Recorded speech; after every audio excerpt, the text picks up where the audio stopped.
قال ذلك ما كنا نبغي فارتدا على آثارهما قصصا فوجدا عبدا من عبادنا آتيناه رحمة من عندنا وعلمناه من لدنا علما قال له موسى هل أتبعك على أن تعلمني مما علمت رشدا.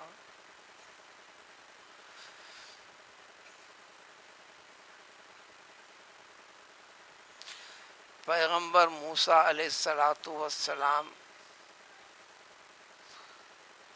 کا سفر اللہ سے اجازت حاصل کرنے کے بعد اللہ تعالیٰ نے پیغمبر موسیٰ علیہ السلام کو ایک بات بتائی اور سمجھائی کہ دیکھو، نبوت کا علم جو راز میری طرف سے تم کو ملا ہے، جو اللہ تعالیٰ کے کلام کی شکل میں اور اس کے علاوہ وحی کے ذریعے سے، یقیناً علمی اعتبار سے بھی تمہارا مقام اور مرتبہ بلند و بالا ہے انسانوں میں،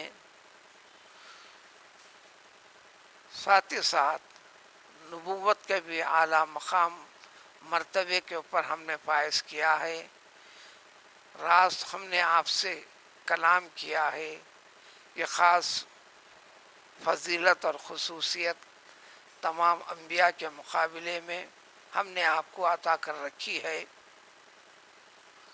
لیکن علم کی انتہا یہیں پر نہیں ختم ہوتی، علم کی انتہا یہیں پر ختم نہیں ہوتی،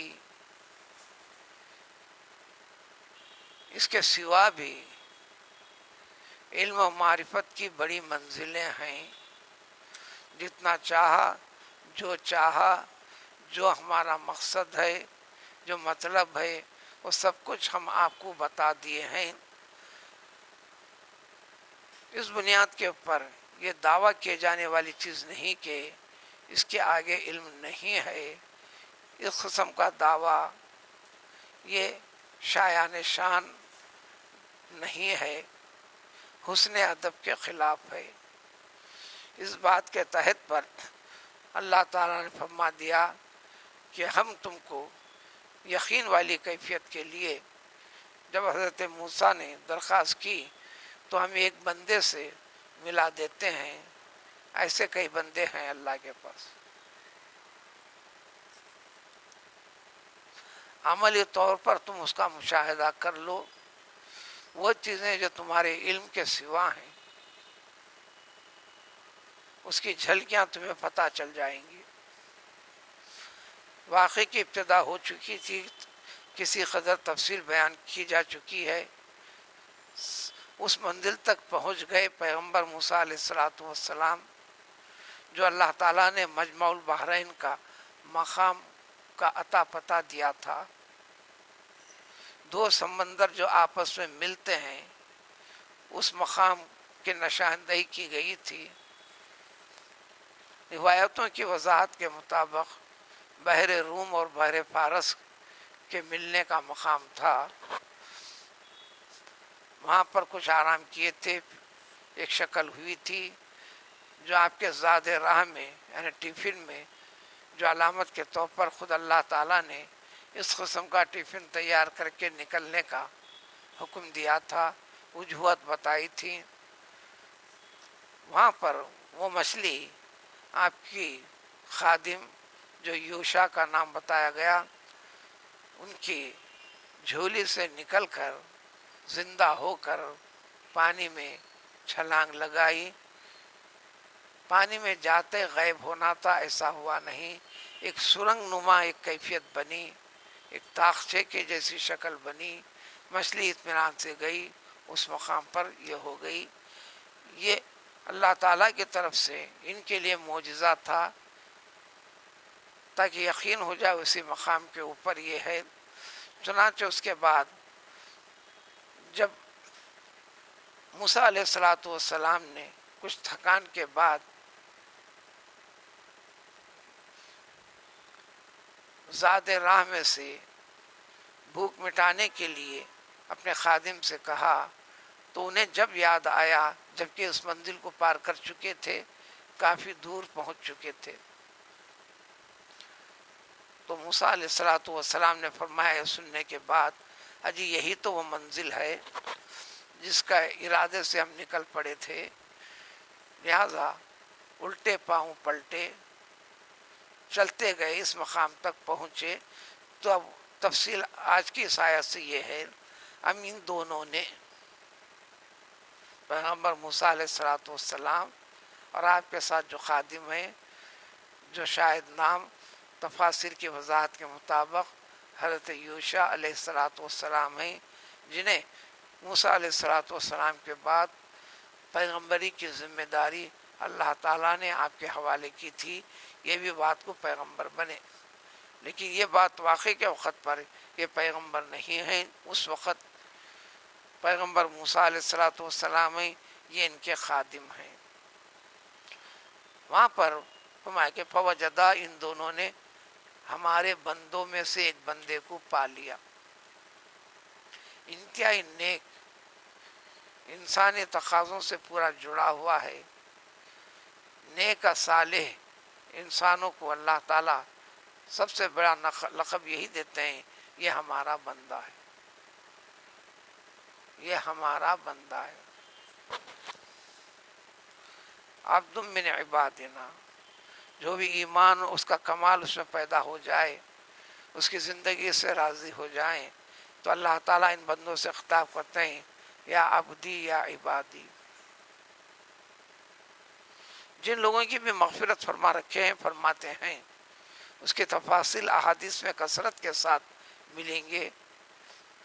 ایک بندے سے کہیں گے، اے میرے بندے، تو نے فلاں فلاں کیا تھا نا، بندہ اقرار کر کے کہے گا، میں نے معاف کر دیا نا تجھے، میں نے درگزر کر دیا نا، لیکن تو نے ایسا کیا تھا، ایسا کیا تھا جو نہیں کرنا تھا، فلاں فلاں۔ تو مغفرت فرمانے کے بعد بھی ایسے انسان کو خطاب آخرت میں بھی اللہ تعالیٰ عبدی عبدی عبدی۔ پیغمبر صلی اللہ علیہ وسلم کو بھی سب سے بڑا لقب یہی دیا، سبحان الذی اسریٰ بعبدہ، اپنا بندہ۔ تو اللہ تعالیٰ فرمایا کہ جس بندے سے ملانا ہے تو اس بندے کو، اللہ کا ارشاد ہے کہ ہم نے ملا دیا ہمارے بندوں میں سے ایک بندے کو۔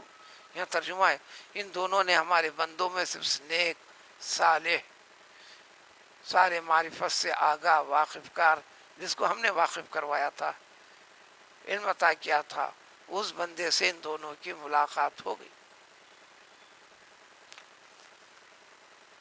رحمت من عندنا، ہماری مہربانی سے، ہمارا ارادہ ہونے کے بعد ہم نے چاہا ملانا، مگر یہ بندہ کیسا تھا؟ علمناہ من لدنا علما،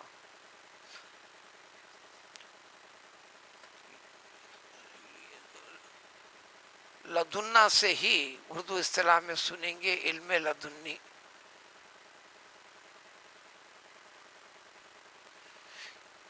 یہ خصوصی علم جو ہر کسی کو نہیں، لیکن جس میں اہلیت ہوتی ہے، اللہ اپنے فضل سے عطا فرماتے ہیں۔ حقائق سے واقفیت ہو جانا جو قلم کے ذریعے سے نہیں، خط و کتابت کے ذریعے سے نہیں۔ اس لیے اس کی تعریف میں ایک صوفی صاحب نے عربی میں ایک چھوٹے سے الفاظ میں یوں کہا،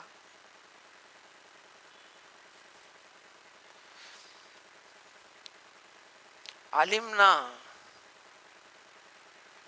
بلا حرف و صوت، ہم نے جانا ہے، سب کچھ معلوم کیا علم کو، کوئی حرف، حروف، لیٹرز کے ذریعے سے نہیں، اور کسی آواز کے ذریعے سے بھی نہیں، دیکھو اس کو سیکھ لو، اس کو جان لو، اس کو مان لو، ایسے الفاظ کے ذریعے سے بھی نہیں۔ یہ علم سیکھنے کے بعد ہم نے قرأناہ پھر ہم نے پڑھا بھی ہے بلا صاحبن و فوتن، اس میں غلطی بھی نہیں کی اور کوئی چیز چھوٹی بھی نہیں.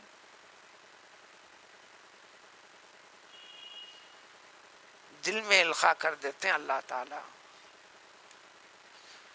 یہ استعداد و صلاحیتوں کے بعد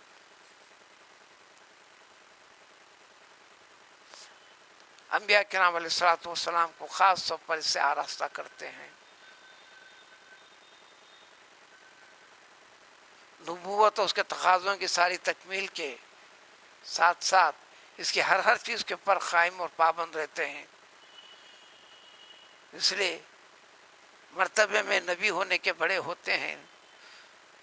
نبوت کے تقاضوں کی تعمیل و تکمیل عملی طور پر مشقت اٹھانے کے اعتبار سے انبیاء نمبر 1 درجے پر ہوتے ہیں. تو اسی لیے کہاوت یہ ہے کہ نبوت سے مقام بڑا اگر ہے ولایت کا، یہاں غلط فہمی ہونے نہ پائے. وہاں صرف پیغمبروں کے حد تک ہے، پیغمبر علیہ الصلوۃ والسلام کے حد تک ہے، دوسروں کے حد تک نہیں ہے. ویسے عام عربی کے اندر عندنا کہو لدنا کہو، اردو میں معنی ایک ہی ترجمہ ہوتا ہے، فرق ہے ہمارے پاس سے. عندنا ایک عام چیز ہے، لدنا خاص چیز ہے. پھر تاکید فرمایا کہ علم علمنا علم، کافی علم ہم نے پوری طریقے سے اچھی طریقے سے انہیں سمجھا دیا ہے، یعنی اللہ تعالیٰ نے نوازا ہے اس کو. اس بندے سے ملاقات کروا دی. پیغمبر کو ملوانا تو اس کی اہمیت کیا ہے، اس لیے پہلے اللہ نے بتلا دیا امتیوں کے لیے. کل یہ تفصیل بتائی جا چکی ہے.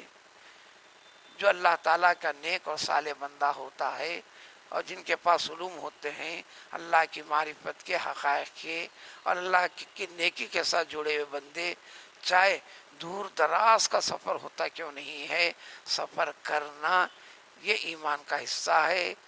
صحابہ کے بعد تابعین میں ایسے کئی واقعات ہیں، بلکہ ایک صحابی تو ایک حدیث کا علم فلاں کے پاس سے جب پتہ چلا کہ وہ مقام مصر میں ہیں تو پھر وہ مصر تک کا پورا طویل سفر کر اس حدیث کو حاصل کر کے نکلے. ایسے کئی واقعات ہیں. یہ بھی وضاحت کی جا چکی ہے. حدیث شریف کا جو ذکر ہے اطلبوا العلم ولو کان بالصین، ان کی وہ حقیقت ہے کہ اگر دور دراز علاقے میں بھی ہو جانا پڑے تو ضرور سفر کرو. دنیا داری کے لیے، دنیاوی اغراض کے لیے، تجارتی مقاصد کے لیے، دنیاوی معیشت کو مستحکم کرنے کے لیے انسان عزیز و اقارب کو بھی چھوڑ دے کر، ان کے پیار و محبت کو قربان کر دے کر، پیسے کی چاہت میں، امید میں، تمناؤں کے اندر دور دراز کا سفر کرتا ہے. کرنا منع نہیں ہے، لیکن مقصد کی بات ہے. یہ مقصد دنیا داری سے ہے، دنیا سے جوڑا رابطے سے ہے، اور وہ مقصد اس دنیا کی زندگی کو آخرت کے ساتھ آراستہ کرنا، جوڑنا ہے. چنانچہ ملاقات ہو گئی، اللہ نے ملا دیا، لیکن نمونے بتانا تھا. یہ جاتے ہی منظر یہ تھا، جب آئے تو واقعی ایک چٹان کے پاس ایک شخص چادر اوڑھے ہوئے بیٹھا ہوا تھا. پیغمبر موسیٰ علیہ السلام نے سلام کیا، علیک سلیک ہوئی. اس کے تحت واقعات اتنے بڑے طویل تفصیلات ہیں، ایک دوسرے کو جوڑنا، رابطہ پیدا کرنا بڑا دشوار ہے. بس خدا نے اتنا کہہ دیا، بس اتنا مان لینا کافی ہے. اللہ کے بندوں میں سے خاص بندہ تھا، اللہ تعالیٰ کی خاص عطا ان کے لیے ہوئی تھی. یہ ذکر کر کر امتیوں کو بتانا ہے ایسی عطیات خداوندی اللہ سے جڑ جانے والے بندوں کے ساتھ ہوا کرتی ہے، جو عام فطری تقاضوں سے ہٹ کر بات ہوتی ہے، جو دنیائی اسباب سے مافوق اوپر والی چیز ہوتی ہے، جہاں انسان کی عقل حیران ہو جاتی ہے، لیکن اللہ تعالیٰ کی قدرت کے لیے یہ کوئی دشوار والی چیز نہیں ہے، نوازتے ہیں۔ جو بندہ اس کے ساتھ جڑ جائے گا تو جس کو جو عطا کرنا ہے وہ عطا بھی کرتے ہیں۔ چنانچہ اب اس واقعے کے اندر وہ شخص کون تھا، ان کا رابطہ کیا تھا، اس کا سلسلہ نسب کیا، ساری وضاحتیں ہیں، لیکن ایک چیز کے اوپر اتفاق نہیں ہے۔ نسب میں بھی کبھی پیغمبر اسحاق علیہ السلام سے جوڑ دیا گیا، کبھی اس کے اوپر کے سلسلے سے حضرت سام بن نوح کے ساتھ جوڑ دیا گیا، کسی نے نبی کہا، کسی نے نبی نہیں کہا۔ تفاسیر کے اندر بھی چونکہ ہماری مہربانی سے ہوا رحمتاً، اکثر انبیاء کے ساتھ رحمتاً کا لفظ آیا ہے، نبوت کے معنی میں یہ بھی نبی تھے۔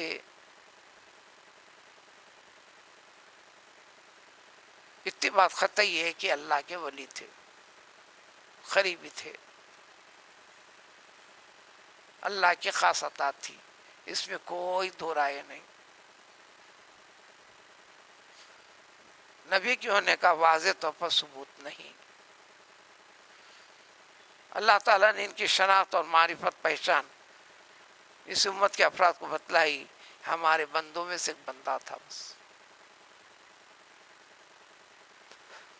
پیغمبر سلیمان علیہ السلام کے زمانے میں بھی ایک خاص بندے کا تعارف کروا دیا گیا، جو جناتی طاقت سے بھی سب سے بڑی طاقت اور پرواز رکھنے والی طاقت تھے تو انسان تھے۔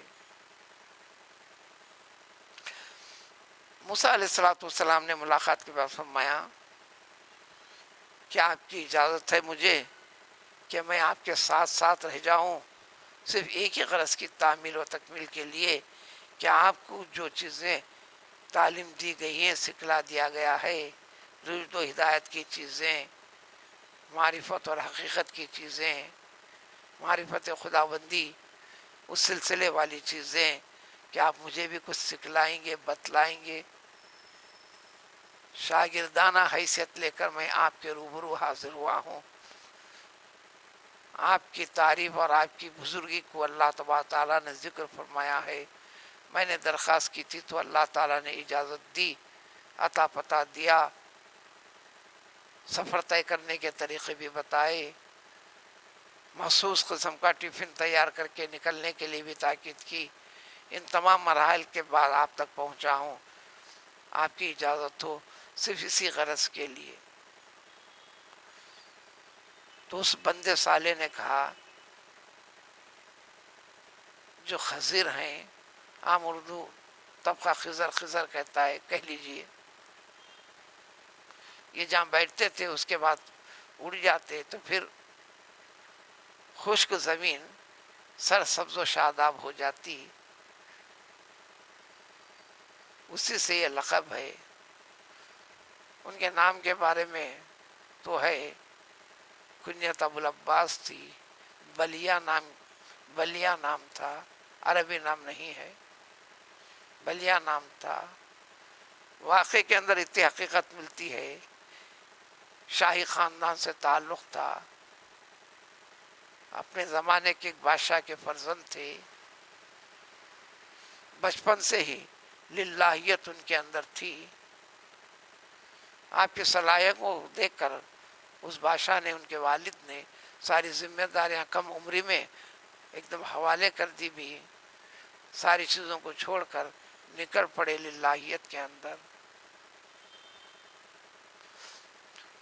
دنیا اور دنیا کی بقا، دنیا دار کے سامنے دنیاوی اسباب کثیر اور وافر مقدار میں دولت اس کے اسباب ہوں تو سب سے بڑا مرتبہ اور مقام سمجھتا ہے۔ دنیاوی تقاضوں کے لحاظ سے، ظاہری اعتبار سے ہے بھی، تو ان تمام کی تمام چیزوں کی پرواہ اور فکر کیے بغیر للہیت کی طرف جب راغب ہو گئے تو پھر اللہ تعالیٰ نے ان کے لیے راستے تمام آسان کر دیے، فراہم کر دیے۔ جیسا کہ سورہ کے اندر اصحاب کہف کی بھی تفصیل اسی قسم کی کڑی ہے۔ اور 2 لوگوں کے قصے میں جو ایک اللہ والا بندہ ہے اس میں بھی یہی ترجیح ہے، جو دنیا کو حاصل شدہ دنیا کو آخرت کے عنوان سے اللہ کی رضامندی کے لیے، اللہ کا قرب پانے کے لیے قربان کر دیا تھا۔ بس یہی کڑی ان کے اس واقعے میں بھی ہے۔ تو موسیٰ علیہ السلام سے نے ان سے فرمایا کہ آپ مجھے اجازت دیں اور سکھلا دیں، بتلا دیں، میں جاننا چاہتا ہوں یہ چیزیں۔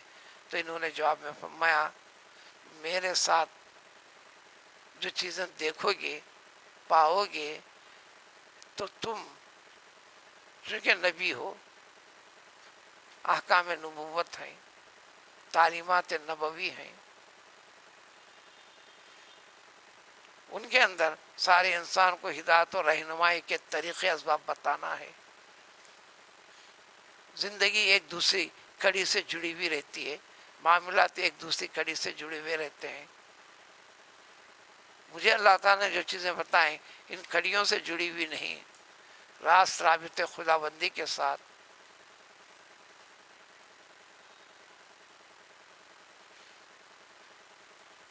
واقعے کی ابتدا ہونے سے پہلے واقعہ ہوگا، پھر نتیجہ کیا نکلے گا، اس کی بھی شناخت اور پہچان والی چیز اللہ تعالیٰ نے مجھے بتا رکھی ہے۔ اگر یہ میں چیزوں کو تم دیکھو گے تو تم صبر کرنے کی طاقت نہیں رکھ سکتے، یعنی برداشت نہیں کر سکتے آپ۔ ویسے بھی پیغمبر موسیٰ علیہ السلام اصول فلاں چیز سے برداشت سے باہر ہو تو ایک دم تیز ہو جایا بھی کرتے تھے۔ پھر یہ بھی وجہ بتا دی اے موسیٰ تم صبر کیسے کرو گے جبکہ ان چیزوں کو جاننے کی واقفیت کا احاطہ کمال، یعنی ایسا ہو سکتا ہے، اس حقیقت سے تم ناواقف ہو تو برداشت بھی کیسا کرو گے۔ اب اس پہلو کے اوپر چلے جائیے، تفصیلات بہت ہیں، جتنے بھی جھگڑے ہیں غلط فہمی ہے، یعنی کم علمی ہے۔ علمی حقائق کو جو طے کرے گا آدمی، اعتراضات شکوک و شبہات ختم ہونے لگیں گے، بات ایک ہی چیز پہ آ کر ٹھہرے گی۔ وہیں پر الجھ کر رہ جاؤ گے، یہ الجھی ہوئی چیز رہو گی۔ تو جواب بڑا اچھا دیے، پیارا دیے۔ اس سورے کے اندر دوسری مرتبہ انشاءاللہ، سورے میں پہلے بھی گزر چکا، بواسطے پیغمبر صلی اللہ علیہ وسلم اس امتوں کو حکم دیے کہ دیکھو یہ تعلیم خدا بندی ہے، تم اپنی زندگی کے ہر معاملے کو، آگے والا معاملہ ہے، کرنا چاہتے ہو، کرنے کا ارادہ رکھتے ہو، کسی سے وعدہ کرتے ہو تو انشاءاللہ کے ساتھ، اللہ کی مرضی کے ساتھ سارے معاملات کو جوڑ دو۔ اللہ چاہا تو تمہارے لیے مدد فرمائے گا۔ اگر تم سے خطا ہو جائے تو انشاءاللہ کی وجہ سے بے وفائی والا الزام نہیں آئے گا، گناہ نہیں ہوگا، چاہے معاملہ چھوٹا ہو کہ بڑا ہو۔ پیغمبر موسیٰ نے فرمایا اس بندے صالح سے تو انشاءاللہ آپ مجھ کو جو آپ فرما رہے ہیں کہ صبر اور طاقت سے باہر والی بات ہے، صبر کرنے والا فرد پاؤ گے، اور آپ جو ہدایت دیں گے وَلَا عَاصِي لَكَ أَمْرًا، کسی بھی معاملے کے اندر میں خلاف نہیں کروں گا، نافرمانی نہیں کروں گا۔ دوسرا ایک عام سبق یہ بھی دے دیا گیا، کسی بھی چیز کے حاصل کرنے کے لیے صرف ارادہ کر کر، تمنا کر کر آگے بڑھنا کافی نہیں، جو آگے بڑھیں گے اس میں مسائل اور دشواریاں پیدا ہوں گی، ہمت ہارنا نہیں، صبر کے ساتھ، استقامت کے ساتھ آگے بڑھنا، اور جس کو ذریعہ بنائے ہیں، جس سے سیکھنا چاہتے ہیں، اس کے سارے ہدایات کی پابندی بھی کرنا، اس کے خلاف چلنے کی کوشش نہیں کرنا، اس کی مخالفت نہیں کرنا، تو آپ کو مقصد آسانی سے مل سکے گا، پالو گے۔ جب یہ وعدہ کر دیا انہوں نے،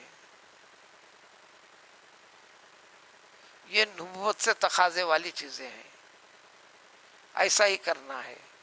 آپ نے تو کہہ دیا تھا خضر نے تم کر ہی نہیں سکتے، وہ تو پہلے سے نتیجہ بھی جانتے ہیں۔ اللہ تعالیٰ نے انہیں کیفیت بتا کے رکھی ہے۔ ٹھیک ہے، سمجھانا تھا، اللہ کی مرضی تھی۔ تو اس نیک بندے نے تاکید کی پیغمبر موسیٰ علیہ السلام سے، تم میرے ساتھ رہنا چاہتے ہو، سیکھنا چاہتے ہو، تو ایک پابندی ہے، اس کا خیال رکھنا۔ فَلَا تَسْأَلْنِي عَنْ شَيْءٍ، اب جو بھی ہوتے رہیں گا میرے ساتھ رہتے ہوئے، جو تمہاری عقل کے خلاف کے، تمہارے اصول کے، ضابطے کے خلاف دیکھو گے، کرو گے، ایسا کیوں پوچھو گے نہیں۔ بتانے والا، سمجھانے والا آخر میں اگر یہ کہے اب تم پوچھ سکتے ہو، کچھ ڈاؤٹ ہے تو اب سوالات کرو، جب کرنا، بات پوری ہونے دینا۔ عام اسباق کے اندر بھی بات پوری طرح سمجھنا، کوئی اصول رہتا، کوئی فارمولہ رہتا، کوئی ایک چیز رہتی، کچھ سننے کے بعد شبہات پیدا ہوتے، فوراً ڈسٹرب نہیں کرنا، پورا نتیجہ نکلنے اور نکال دینے کے بعد اب کیا الجھن ہے، جب دریافت کرنے کا موقع دیا جائے گا۔ تو لہذا اس سلسلے میں بھی آداب کا تعلق سب سے زیادہ ہے۔ تو انہوں نے کہا تھا کہ ہرگز تم نہیں پوچھو گے مجھ سے کوئی بھی چیز میں خود جب تک کہ نہ بتا دوں، جہاں ضرورت ہے بتاؤں گا میں خود۔ یہ وعدہ ہوا، بات طے ہوئی، اب سفر چلتا رہا، ساتھ رہتے رہے، کیا کیا دیکھتے دکھاتے رہے، لیکن 3 واقعات کا خاص طور پر ذکر ہے جو اگلی آیت سے ہے۔ وہاں پر صبر کر نہیں سکتے، پیغمبر موسیٰ علیہ السلام نہیں کر سکے، بے قابو ہو کر سوال کر بیٹھے۔ پھر کیا گیا، وعدے کی گئی نصیحت کا اعادہ کروایا گیا، پھر یہ معذرت خواہی ہوئی، پھر موقع دیا گیا، پھر دوسری بار بھی ایسا ہی ہوا، تیسری بار کہہ دیا گیا اب کے سوال ہوں گا تو یہیں پر تعلق اور رابطہ تمہارا ہمارا ختم ہو جائے گا۔ اس کی تفصیل اگلی آیت سے آئیں گے۔ سبحان اللہ۔